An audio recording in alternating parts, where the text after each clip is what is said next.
Everybody could please stand and say the Pledge of Allegiance. I pledge allegiance to the flag of the United States of America and to the republic for which it stands, one nation, under God, indivisible, with liberty and justice for all. All right. Roll call. All of our board members are present and quorum. All right, perfect. The consent agenda, it looks like we have 2 to approve tonight. All right, so first would be the approval of the minutes from the February 10th, 2025 meeting. Probably just do one motion and approve both. Okay, perfect. Anybody would like to make a motion? Make a motion to approve consent agendas. Second. All in favor? Aye. All opposed? Motion carries. All right, old business, the Column Apartments rezoning to RP4 with concept plan and amended site plan update from the applicant regarding the 10-foot sidewalk shared use path. Yeah, I've got some comments. So Zach Lowenstein's in the audience tonight, and Ron Cowder is engineers with him. Zach's with Tater Woody LLC, who owns the property, and they propose to rezone 2.2 acres at the northeast corner of Jefferson Street and Lawrence Street from R3 medium density residential RP4 high density residential plan district with concept plan and amended site plan. They're proposing to build a second apartment building at the Columns, 24 unit apartment building. The proposed rezoning would bring their plan in alignment with or with density requirements. So the R3, it's a little too dense for the R3. Our code's changed about 30 or 40 years ago, a little bit after the original plan was approved, so we want to bring that current. And then also they've requested reduced setback requirement along Jefferson Street of a couple of feet. So that's why the proposed rezoning is the RP4. This was brought before you at last month's meeting, March 10th. Applicant asked that the application be tabled so that they could have additional time to evaluate constructing 10-foot shared use path along Jefferson Street. Some other things that were discussed were the location design of a trash enclosure and the desire for additional architectural elements on all 4 sides of the building. The plans we had just showed 2 sides. We received updated plan sheets on Thursday afternoon, which are currently under review. Couldn't get those in the board packet. I do have them here tonight if we want to reference them. On the plans they did update, they show a 10-foot shared use path along Jefferson Street. They also added a trash enclosure at the north end of the parking lot, and they have a detail of what that would look like. It'd be a block, concrete block, and painted to match the building colors. They're still working to get updated architectural drawings. It takes a little bit of time for their architect to get those back to them. Staff still recommends approval of, I provided some updated conditions of approval even since the last meeting. So I'll go through there. A couple of minor amendments. One of them, the city attorney was in today, saw the conditions and wanted to have some different language on one of the conditions too. So I provide that copy for you today. So staff recommends approval of the proposed rezoning to RP4 high density residential plan district concept plan and amended site plan with the following conditions. 1, the RP4 concept plan is approved as presented, including the following. A, 22-foot setback along Jefferson Street based on the existing right-of-way. B, install a 5-foot public sidewalk along Jefferson Street with corresponding sidewalk easement, or install a 10-foot public shared use path along Jefferson Street and corresponding trail easement if Chapter 353 tax abatement is approved. So if it's not approved, then just require the 5-foot sidewalk. C, ADA compliant driveway approach along Lawrence Street. D, building to include stone veneer. And so rather than get updated architectural drawings, we kind of modified the language in this section right here. So building to include stone veneer and a third architectural element consistent with the front elevation across all 4 building elevations. And E, add a trash enclosure and detail to the plan in a location that allows for automobiles, trash trucks, and other vehicles to turn around. F, other revisions if required. 2, city engineer approval of site plan revisions, and then add any changes and any changes, modifications, or alterations required by the same to the site plan revisions. As the city attorney asked for that extra language to be added, and we'll start including that in future conditions of approval. The idea there is if there's something minor enough that shouldn't come back to you guys for approval, it can still allow a project to move forward through the process. That's kind of the discussion here is trying to move forward with the process because the tariffs are really affecting the cost of materials and things.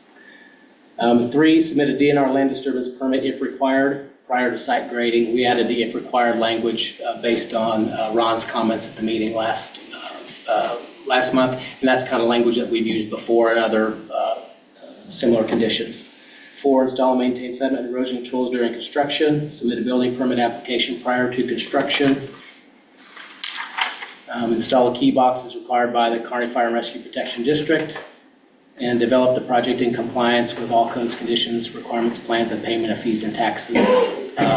This application will go to the K353 board at their next meeting, which is tomorrow. And then this is scheduled for the Board of Aldermen meeting on May 5th in a couple of weeks. Zach is in the audience, Ron Calgar's in the audience. I don't know if they need to address the board or you can invite them, but staff recommends approval of those conditions. All right. Like I said, we could pull a plan, if somebody wanted to look at an updated plan sheet, we could do that too. Do you guys want to add anything before we, okay? I think they've pretty much covered it. Okay. I just had one question. Is the applicant in agreement with the staff's conditions? Yeah, I think the only thing that, the thing that I didn't see on there was we found out that the right-of-way is actually a MoDOT right-of-way. So the pathway is actually subject to a MoDOT permit. If MoDOT says no, then we're kind of back to what do we do here? And then the other thing, I don't know if we need to define it, is if whenever we do that 10-foot, it turns into an easement and the city takes over it. Yeah, so as the condition, we added adding an easement for either way, either for the 5-foot or the 10-foot. So that would be, we would just have to go back through the process with the board so the Board of Aldermen can accept the easement. Okay, yeah, I think that's the only thing that I have. Everything else looks fine to me.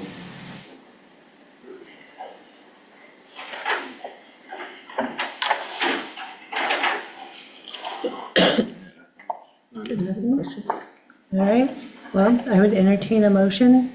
Chair. I would make a motion to move that the Planning and Zoning Commission recommend the Board of Aldermen approve the rezoning to RP4 High Density Residential Plan District with concept plan and amended site plan with the conditions as recommended by staff. Second. Any further discussion? Yeah. All right, all in favor? Aye. All opposed? Motion carries. Thank you. Thank you. All right, item 2, our new business. Lot 4, shops at Greenfield, vacate drainage easement and accept new easement. And this is a public hearing, looks like. Yes, yeah, all of the rest of our public hearings. Okay. Probably won't have much discussion from the public. But yeah, so item 5A is lot 4 shops at Greenfield, vacate drainage easement, accept new easement. GJM Development, Jerry Seiler, you guys might recognize his name, proposed to relocate an existing storm sewer pipe across lot 4, shops at Greenfield, first plat to accommodate construction of new commercial building. So we went through a commercial site plan last year for its new building.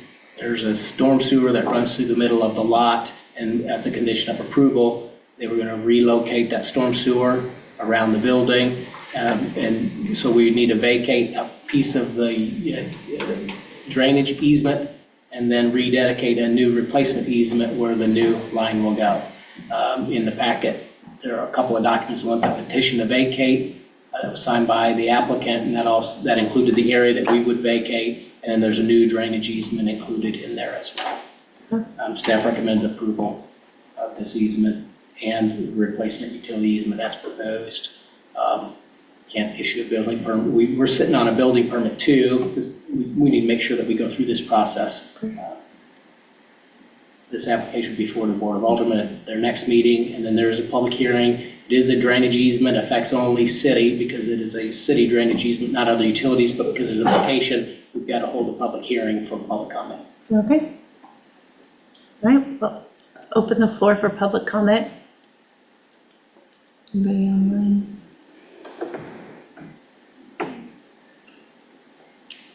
All right. Close the public hearing. Yeah. Close the public hearing. Use the gavel on that. Right, commission discussion? Seems pretty cut and dry. Yeah. It's, the easement is still in that lot, right? Yes. Okay. Just I a couldn't different tell spot. from, yeah, It okay, would just be in a different spot. okay.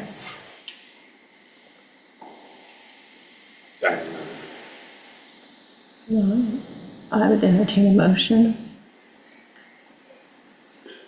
I move that the Planning and Zoning Commission recommend the Board of Aldermen approve the request to vacate drainage easement and dedication of new drainage easement on Lot 4, shops at Greenman Field, as recommended by staff. Second. All in favor? Aye. All opposed? Motion carries. All right, item 5B, 102 West Lawrence Street, conditional use permit request for automobile sales service. This is also a public hearing. So Rhonda Roberts proposes to open a vehicle sales lot. It's called an automotive sales service in our zoning ordinance at 102 West Lawrence Street, which is northwest corner of North Jefferson and Lawrence Street. That's where Fox and Fire used to be as well. Automobile sales service land use is allowed by conditional use permit only in the C General Commercial District, the property zone General Commercial. Existing site improvements include parking lot. We could go to an aerial map, I guess. I'm scrolling on it. Get to the property.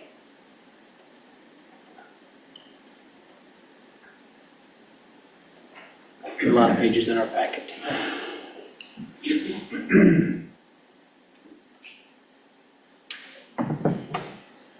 There we go. Let's see, so existing site improvements include a little parking lot and a small building that was built back in 2014. Prior to that, there was an old drive-through car wash that was demolished probably in 2003 or 4, I think, 20 years or more ago. Vehicle sales would be restricted only to the existing parking lot, not in the yard area. You can see it, you can see the hand. There's kind of two tax parcels. It's all one property, but there are two tax parcels. I guess it was treated differently. I think that maybe came about when it was a car wash, and so where the car wash was treated commercially, and maybe they taxed the rest of the property a different way. So it looks like two, but the whole property is included in this application. That way it's approximately 2 acres, 1.74 acres. So vehicle sales will be restricted only to the parking lot area, not in the yard, which is a code requirement, no parking in the yard. Sales of boats, recreation vehicles, trailers, commercial vehicles, or equipment should also be restricted to only vehicles for sale. The comprehensive plan identifies the property as a downtown area opportunity site for commercial redevelopment or for townhomes and multifamily as an alternative to the commercial development. And the property is also located in the new K355, 353 redevelopment plan area, and so it's eligible for tax abatement as redevelopment occurs. So if you make substantial improvements to the property, then you could seek tax abatements for up to, I think, 15 years. The Columns was one of those. They're going through that same process too. The K353 plan was approved by the board to spur redevelopment in older parts of town, so it extends down to about 92 Highway. The west edge is the railroad tracks, east along Prospect. Essentially, it also includes Porter Ridge Apartments, and that extends as far north as about Dollar General. So older part of town, we want to see redevelopment, fixing up houses, vacant parcels being developed, things like that. The board's fiscal year 2026 priorities were included in the staff report. It's kind of a long list, but the goals for the commercial and retail included supporting commercial and retail development, vital for creating jobs, stimulating local investment, and growing the tax base, as a way to lessen the tax burden on residential property owners. This proposal doesn't include any redevelopment, so it doesn't quite align with those board priorities or with the 353 redevelopment plan. But if the Planning and Zoning Commission recommends approval, then the following conditions should be included in a recommendation of that. 1, the conditional use permit shall expire 1 year from the date of approval. 2, automobile sales only and no sales of boats, recreational vehicles, trailers, commercial vehicles, or equipment allowed. 3, no automobile repair services allowed on site. There's no garage for that, but we just want to include that language in there. 4, the existing ADA parking space and loading zone should remain to provide ADA access. 5, other conditions if required by Planning and Zoning Commission. 6, submit a sign permit application prior to installation of signs. I assume that approval, they would put a sign up, they'd have to have a sign up on the building. There's not a freestanding sign that's proposed. And 7, develop the project in compliance with all city codes, conditions, requirements, plans, and payment of fees and taxes. This application before the Board of Aldermen for review, and there is a public hearing scheduled as it's a conditional use permit application. Okay, Any comments? all right, so open for public comment.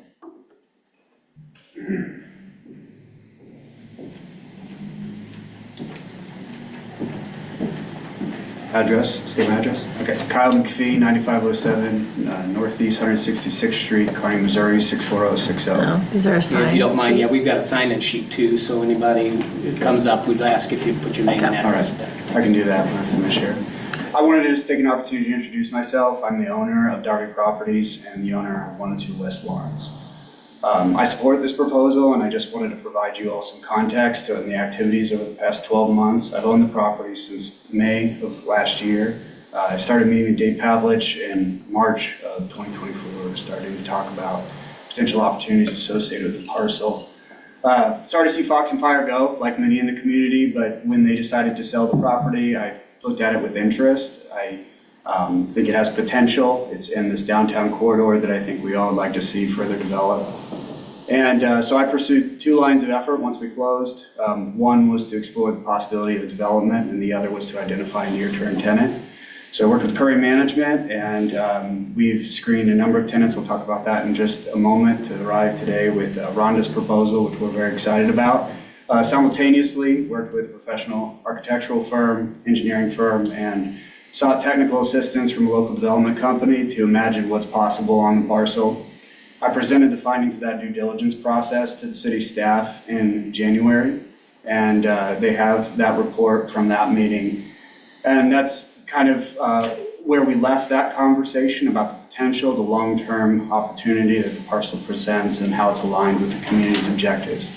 From a near-term perspective, as I mentioned, I've been working with Kearney Management. We've screened 10 tenants over the past year. There's been a considerable amount of effort gone into finding the right tenant to be successful here and to positively contribute to the community. Those tenants have ranged from a dog wash to a coffee shop to tire sales to auto detailing. All of them we felt did not present as strong a case as Rhonda and her family's vision for what the property can become. We're particularly excited about this because, as David mentioned, it's consistent with previous use of the property in 2014. In speaking to the previous owner before Fox and Fire, the existing infrastructure was created for this purpose. And so I think the community knows this as an auto sales location, and hopefully from that point of view, it will be advantageous to Rhonda and her efforts, but also not a surprise to anyone that this be used in that way. Secondly, I think the proposed footprint of Rhonda's operations is consistent with the way the property's been used in the past. All the green space surrounding is going to be left open at this time, and I think that's consistent to the understanding that the neighboring parcels might have as to what that use looks like, what a buffer includes, etc. And so some of the other proposals we received were much more expansive and involved a lot of other improvements on the ground. And then finally, I'll just say, getting to know Rhonda, she's passionate about this. I think she wants to really make a positive contribution to the community, increase traffic downtown. We met at the site. It required a significant amount of updating, painting, HVAC work, electrical work. All that work has now been completed. It's ready for occupancy pending your approval. And so I really want to encourage approval of this proposal. I want you to know that a lot of due diligence has gone into getting us to this point, almost a year's worth of effort. I also just wanted to share that, we continue to evaluate sort of the long-term prospects of the property in line with some of those community priorities that David had mentioned. And I hope as you all make your decision on this, you view it as a positive affirmation of both businesses, both Rhonda's efforts and her proposal for the immediate use of the property, but also the potential for long-term development as I consider next steps. So with that, the only other comment I wanted to make is just appreciate all the work you all have done. The picture has changed a lot even since I purchased the property. The 353 program, the increased density, all these things are very exciting, and so I appreciate your hard work on that front. That's it for me. Thank you. Thank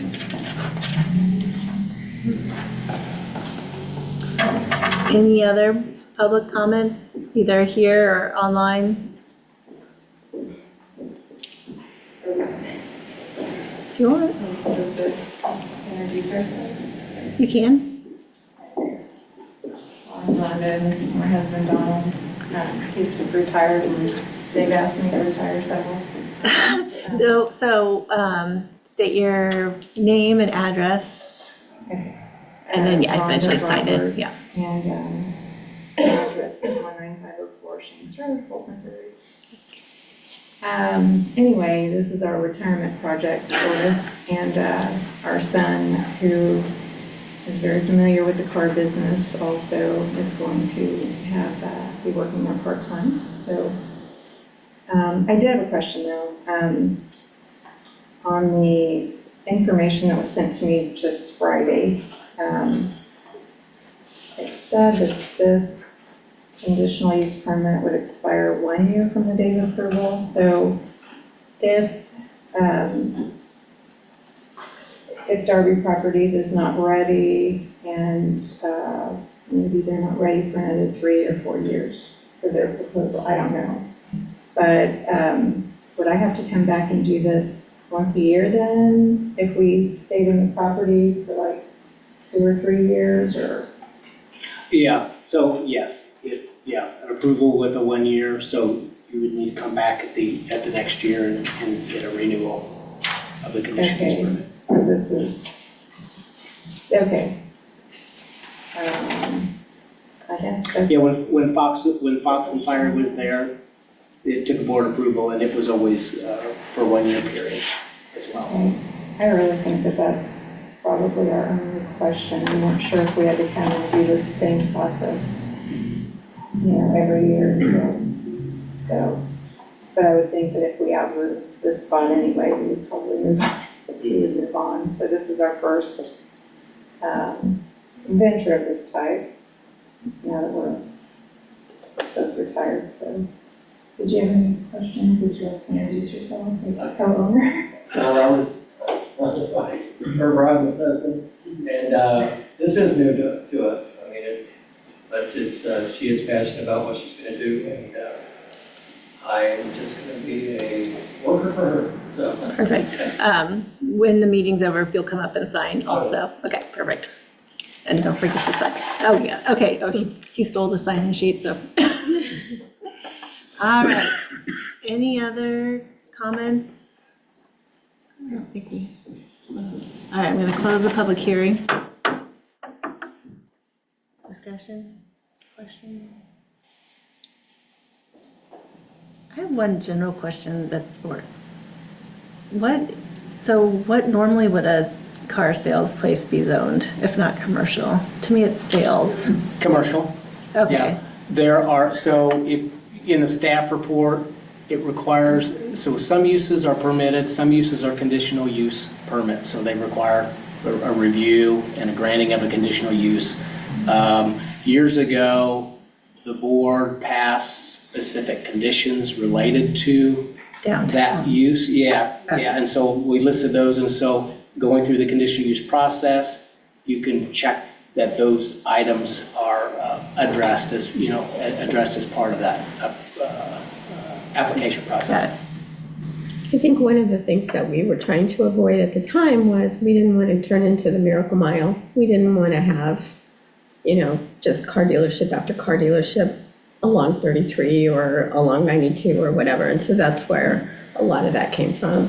Yeah, there's setback, so there were distance setbacks between the same kind of use, an acreage requirement. I think back then there were a few different dealerships that were popping up on little properties. And so the board thought, well, let's try to avoid that in downtown. We'll set some minimum requirements related to the size of property, an acre, so that it keeps maybe from an old house near downtown from being redeveloped as a little car dealership and have vehicles in the yard or whatever.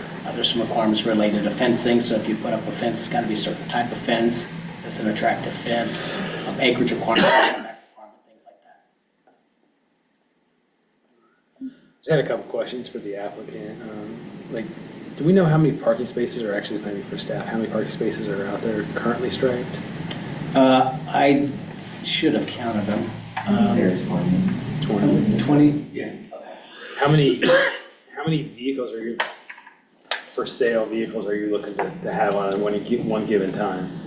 At least 15 to 20. At least 15 to 20, so if you have 20 parking spaces and 20 cars for sale. There's 20 vehicle spaces for sale, and then there's also parking at the side as well for customers. So, okay, I'm confused now, so Well, I believe there's 20 spaces for the cars that are for sale, but there's also people that want customers.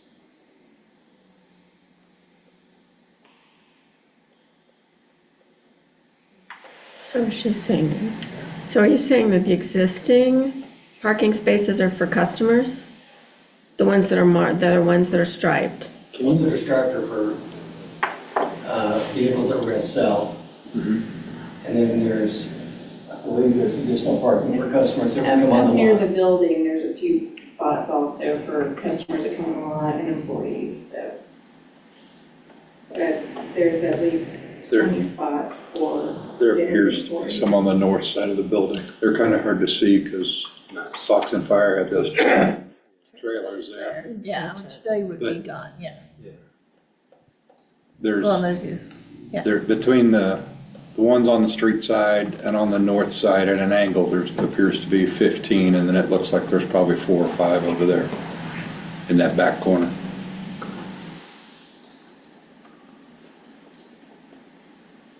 what kind of vehicles are you looking at to sell? Like, what's your target market with the vehicles? It's in their business plan that I submitted. I don't, We're gonna have just my biggest target market is gonna be farm trucks. was that? Because farm trucks, like four-wheel drive pickups, but we're also targeting the teen market, the single market, the retired market, so we're just gonna have several different, we're gonna be used car only. So, but they will be newer used cars. Newer, Most likely $10,000 and up. 2,000 and up? 10,000. 10,000 and Yeah, up. we're not gonna put a junker under our pump. So, yeah. Most trucks are probably 25,000 to, even for a used truck, so. Are these going to all be owned by you, or are you going to take consignments? I do not plan on doing consignments.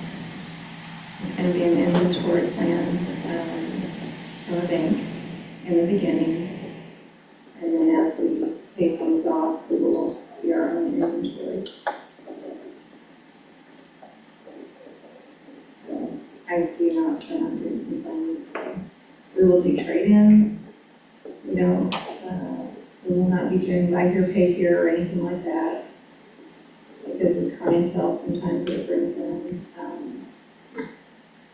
and we will finance. David, quick question. Aerial And then the site plan that's in our packet show kind of two different striping patterns.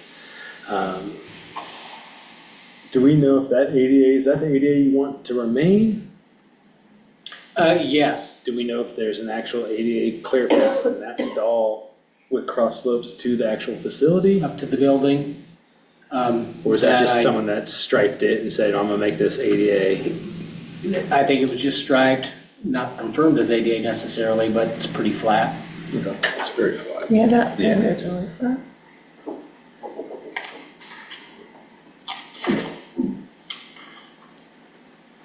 That's all I had. David, do we have any parking requirements for customers for this type of business? It wouldn't be very many based on the size of the spot, but yeah, there's going to be some sales. Typically the size of the building, and the building's really small, so 4 or 5 spaces per 1,000 square feet, so there wouldn't be that many spaces. Okay, so we have the space for that. Yeah, yeah. Drive aisle would be what we'd really be wanting to make sure we had, so a path that vehicles could pass, 24-foot separation. Those parking spaces are probably 20 feet deep, so if they park some along the front and then park some along the back, there'd still be a drive aisle, adequate drive aisle in the middle. I think I counted what's striped here, it looks like about 16 parking spaces, but there are no spaces lined up along that west side parking lot, so they could probably pick up another handful over there.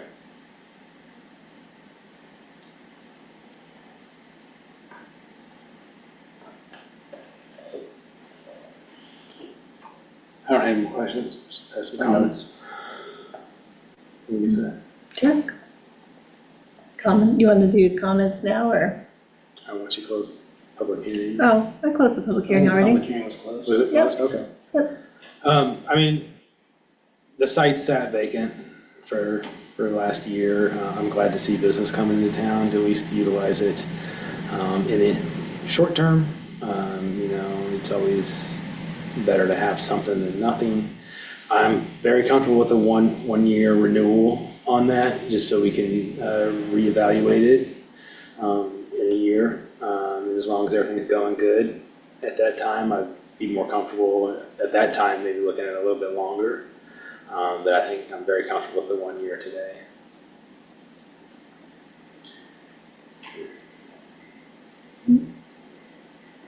Any other? Nope. All right. Into a motion.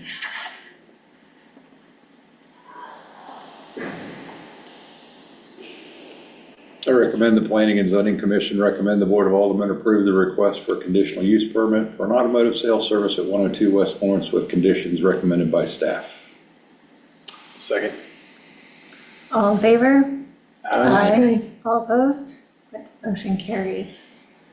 All right, that brings us to 5C, 1525, 15205, Jesse James Farm Road, Dan Hacker, conditional use permit for contractor yard for material storage area.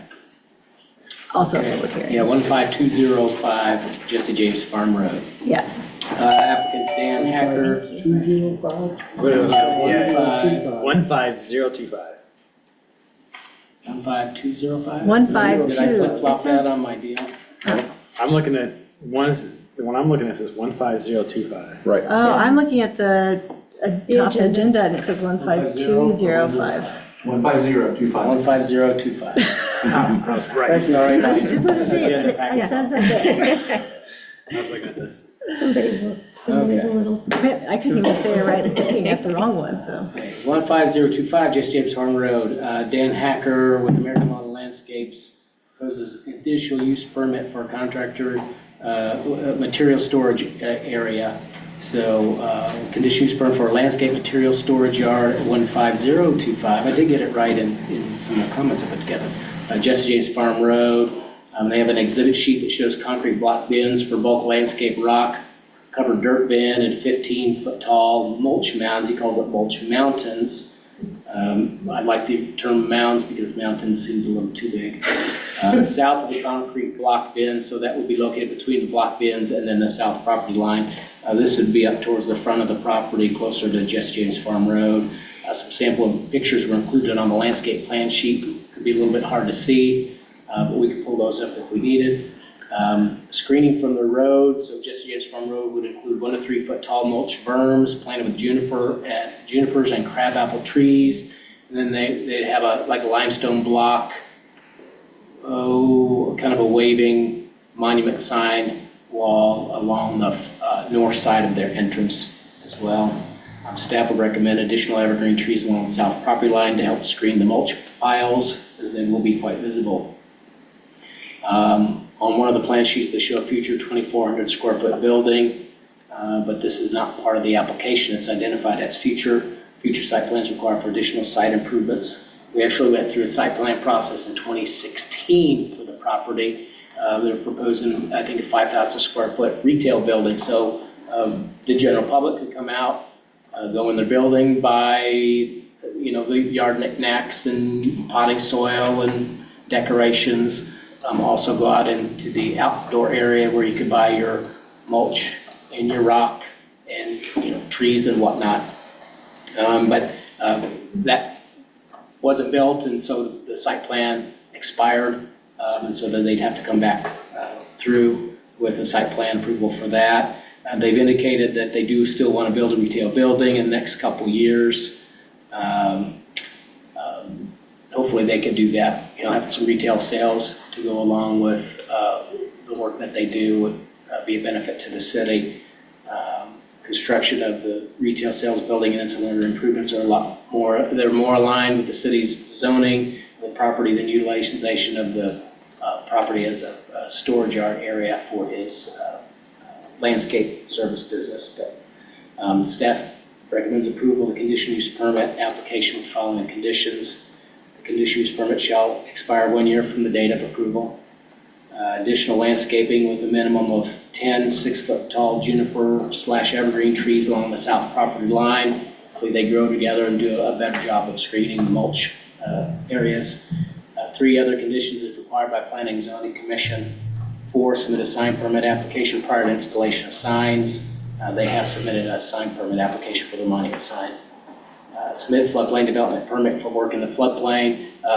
There's floodplain located on the property, so anytime you deal with floodplain, you've got to have a floodplain permit for anything, any work.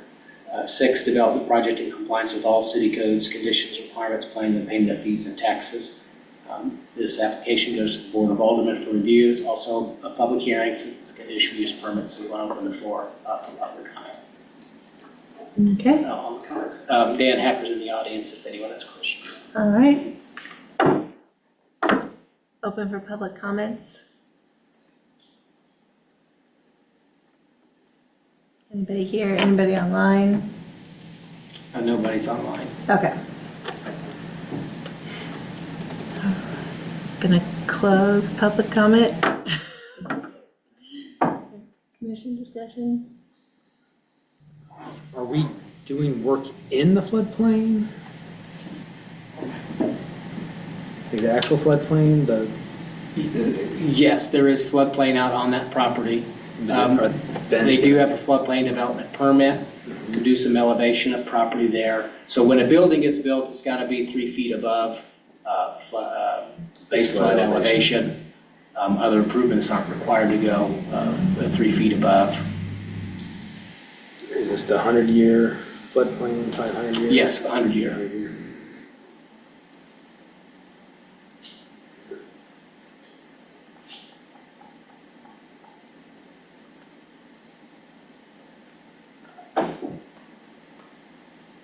What's up?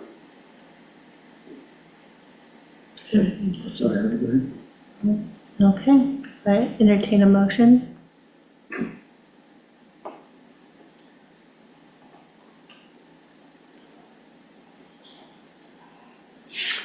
I recommend the Planning and Zoning Commission recommend the Board of Aldermen approve a conditional use permit at 15025 Jesse James Farm Road with the conditions recommended by staff.